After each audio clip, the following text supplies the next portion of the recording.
So now we will start with the next configuration based on summing, scaling and averaging of the amplifiers. So in that, the first one is inverting configuration that we have discussed in the previous video. Now the second one is non-inverting configuration. So in that non-inverting configuration, we also call it as averaging amplifier. So we will understand why we call it as averaging amplifier when we've done the derivation. Okay, now look at the circuit diagram here. So here the input voltages are applied for the non-inverting terminal and the inverting terminal is connected to ground with the input resistance R1. So here VA, VB and VC are the input voltages with respect to RA, RB and RC are the input resistance. Okay. So now we will do the derivation for this. Based on the derivation, we will determine the values for averaging amplifier, summing amplifier, whereas scaling amplifier will not be done in the non-inverting configuration. So that we will discuss why scaling is not done in the non-inverting configuration. So now look at the circuit diagram here. So here we will do certain assumptions. In that, the first assumption is that, so considering VA and making VB and VC equals to 0. So if we make VB and VC equals to 0, so these two values will connect it to the ground. Okay. So in that case, RB and RC are connected in parallel with respect to RA now. Okay. So now we need a gain with respect to output voltage and the input voltage. So here the next equation which is written here, so it is based on the assuming that the input voltage VA is applied whereas VB and VC equals to 0. So therefore we have written here VOA is nothing but when only VA input is applied, assuming these two are 0. Then VOA is the output equals to AV into V1. So V1 is the voltage across this node. Okay. So now, so this is nothing but the gain definition, output by input. Here output is VOA with respect to VA and V1 is the input now. Now you have to determine V1 and AV. Okay. So that we can mention the equation in terms of VA as the input. So now in the next equation we have written VOA equals to 1 plus RF by R1 into V1. This is because AV is the gain of non-inverting amplifier and we already know that the gain of the non-inverting amplifier is nothing but 1 plus RF by R1. So that's why it is written as 1 plus RF by R1 directly here. Okay. Now we need to determine the value of V1. So how to determine here? Again look at the circuit diagram at the input side. Here we will assume that RA, RB, RC equals to R. Okay, one value R. Okay, and we have assumed that these two are connected to ground, means these two are in parallel. So if they are in parallel, so we can say that here we can write then these two are in parallel is nothing but we can write parallel formula, that is RB into RC divided by RB plus RC, right? So here what I am assuming that these three are equals to RA, RB and RC. We are assuming them as equals to R. Okay.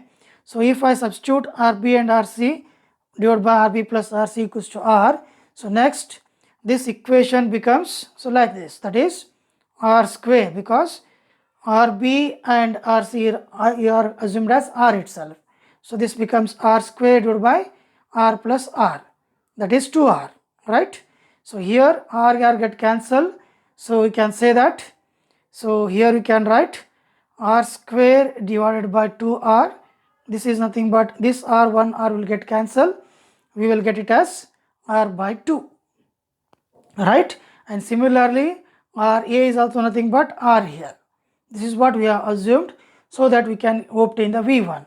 So now here V1 is written in this form, that is VA into R by 2 divided by R plus R by 2, because now these two are assumed that R by 2, this is R, this is VA, these two are grounded, this is V1. Now using voltage division rule, so this circuit exactly looks like this now, nothing but, So this is V1, okay. So from V1 there is a one resistance is there, that is RA. So at this VA is there, so this is VA, okay. And here another resistor is there, that is R by 2, then it is connected to ground here, right. So now this is R by 2, this is R, this is VA, this is V1. So V1 is nothing but across this now. Now using this we can find the value of V1 using voltage division rule, or you can apply the KVL assuming that I is the current flows through it. This we already discussed in many derivations. So from this we can say that V1 equals to nothing but R by 2 into VA divided by R plus R by 2, okay. So now this is written directly here, okay, so that we can reduce the number of steps in the derivation. So now we know the value of V1, so that is substituted here. This is the gain which is substituted here. Now we got the VOA in this equation. So now I will take the LCM at the denominator. What it happens, this becomes 2R plus R by 2. So this becomes 3R by 2, this is R by 2. So 3R by 2, this is R by 2 divided by 3R by 2. Here R by 2 get cancelled, only 3 will left in the denominator. So from this we can write this as VA by 3. If you won't understand, so it goes like this. So this is R by 2, here I have to take the LCM. So we will write this one as VA into R by 2. So divided by, so if I take the LCM, this becomes 2R plus R, that is 3R by 2. So here R by 2 get cancelled, what I left is VA by 3. So that is what we have shown here, okay.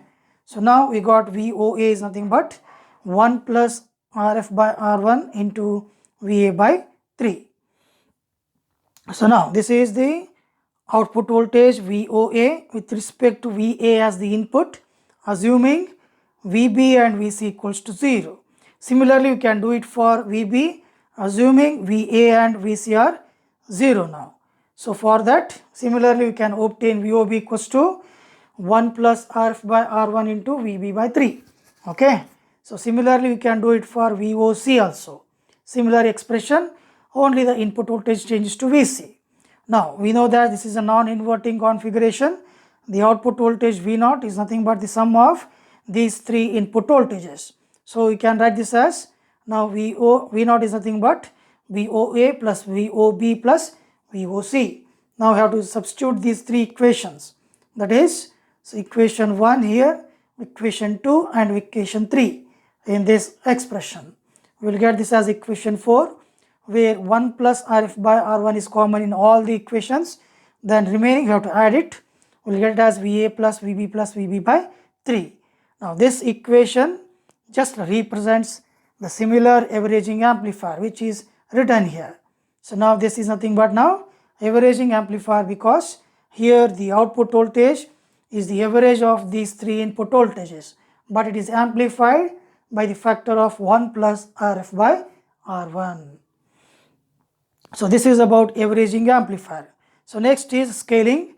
Here scaling is cannot be done here.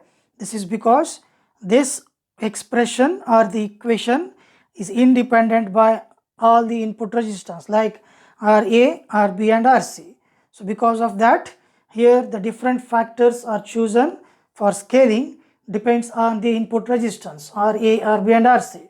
So that's why here scaling cannot be done in non-inverting configuration. So now here we will explain that one in the next explanation here. So here it is written the same explanation which I have explained right now.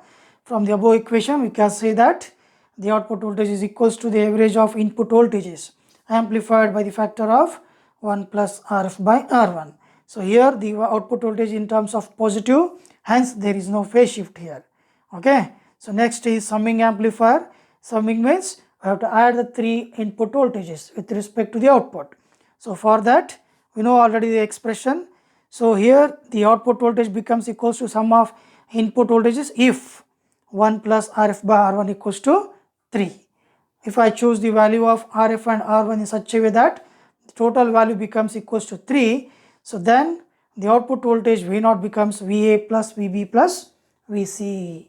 So this is about non-inverting configuration of an averaging, scaling and summing of the amplifier. Okay. So if you have any doubts, you can text me a message. Thank you.